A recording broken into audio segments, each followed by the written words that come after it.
આજે લેવાનારી નીટ પીજીની પરીક્ષા મોકૂફ. આરોગ્ય મંત્રાલયે કરી સ્પષ્ટતા. પરીક્ષાની નવી તારીખોનું ટૂંક સમયમાં કરાશે એલાન.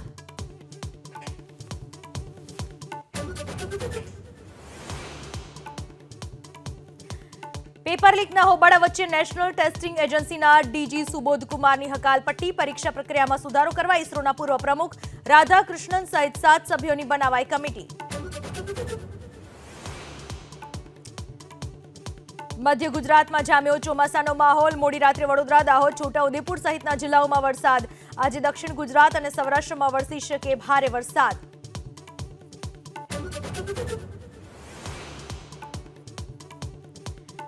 દિલ્હીમાં ભીષણ ગરમીનું ટોર્ચર યથાવત. દિલ્હીમાં ગરમીએ તોડ્યો છેલ્લા 80 વર્ષનો રેકોર્ડ.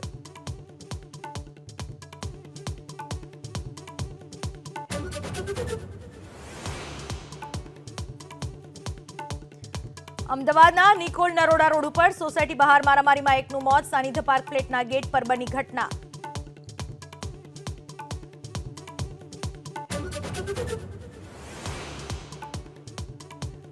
સુપર 8ના બીજા મુકાબલામાં ભારતની શાનદાર જીત. બાંગ્લાદેશને 50 રનથી હરાવ્યું. કાલે ઓસ્ટ્રેલિયા સામે મેચ.